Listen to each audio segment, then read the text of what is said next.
नमस्कार आप सभी लोगों को। आइए पाठ संख्या 3 की बात कर रहे हैं, पूर्व जन्म शाप।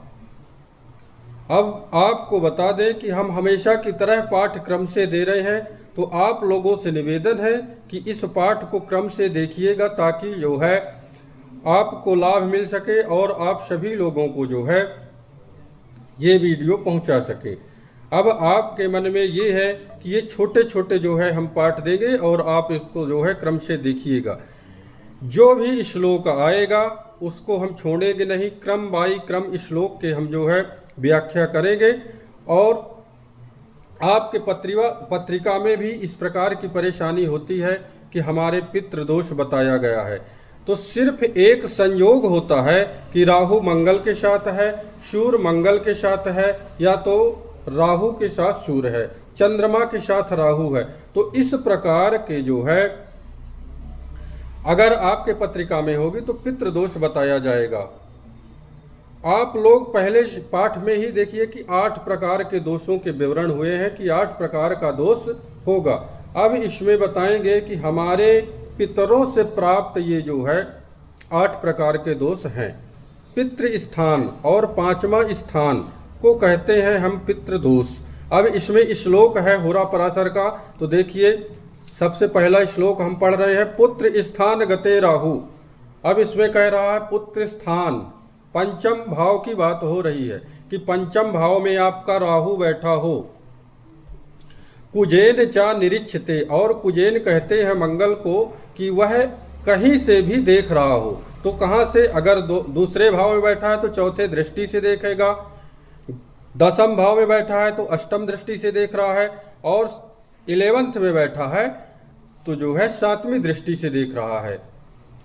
तो कहते हैं कि इस प्रकार का अगर योग बनेगा तब कहते हैं कुछ क्षेत्र गते वापी। एक चीज और है कि कुछ क्षेत्र कहते हैं मेष राशि या वृश्चिक राशि का मंगल हो करके उस भाव को देख रहा है पंचम को, और राहु बैठा होगा तो ये नहीं कहेंगे कि अपने भाव को देख रहा है तो नुकसान नहीं पहुंचाएगा। ठीक है, पंचम स्थान को नुकसान नहीं पहुंचाएगा लेकिन राहु को तो पहुंचा रहा है।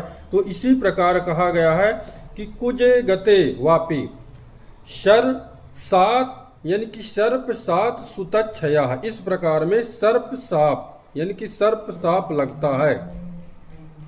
सुतच्छया और सुत की हानि होती है। अब सुत की हानि किस प्रकार होती है? संतान का खंडन होना, संतान खत्म हो जाना, गर्भ में न आना, गर्भ का खंडन होना, तब पितृदोष कहते हैं। फिर दूसरे में बताया गया है दूसरे श्लोक में कि पुत्रेश राहु संयुक्ते पुत्र स्थान भानु नंदने। अब भानु कहते हैं सूर्य को और नंदने कहते हैं शनि को, यानी सूर्य का पुत्र शनि।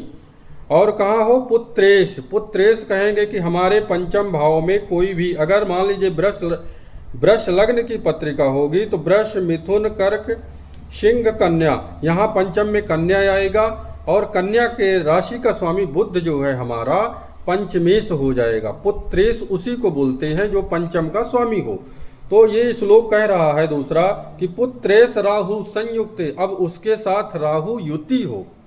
अब ये नहीं कहा गया कि हमारे 12 में हो, 6 में हो, 11वें में हो कि 8वें में हो, कहीं भी हो, पंचम का स्वामी के साथ राहु कहीं भी युति हो। तो इसके बाद कहते हैं पुत्र स्थान गते भानु नंदने, और शनि महाराज जो है हमारे पंचम भाव में हो। चंद्रेण संयुक्ते दृष्टे सर्वशाप सुतच्छया। यहाँ भी देखिए सुतच्छया ही आ रहा है। तो इसमें चंद्रमा या तो पंचम में युति हो शनि के साथ, या तो 11वें में बैठ के देख रहा हो, तो आपको सर्प साप दोष लगेगा। यह होरा पराशर का श्लोक है। साप साफ बताया गया है कि सुतच्छया यानी सुत की हानि हो रही है। अन्यत्र कहीं भी पितृदोष नहीं लगता कि अब हम राहु मान लो चौथे में बैठा है और मंगल सप्तम से 10वें से बैठ करके देख रहा है तो कह देंगे कि पितृदोष है। तो ये शास्त्र में नहीं लिखा, जो लिखा है उसी श्लोक की आप व्याख्या करिए ताकि लोगों तक जो है अच्छा लाभ मिल जाए और ये वीडियो से उनको प्राप्त हो जाए। अब इसमें हो रहा पराशर जी महाराज जी कहते हैं कि जो शिव जी पार्वती जी को उपाय बताए थे, तो उपाय भी बताएंगे कि इसका जो है उपाय क्या है, वही उपाय बताएंगे जो माता पार्वती जी को शिव जी बताए थे, ताकि दोष का निवारण हो जाए और संतान सुख प्राप्त कर सके। तो हम जितने भी 8 प्रकार के दोष बताए हैं, ये सारे क्रम से हम इस श्लोकों की व्याख्या करेंगे और आप तक पहुंचाएंगे, इसलिए इसको क्रम से देखिए। नमस्कार।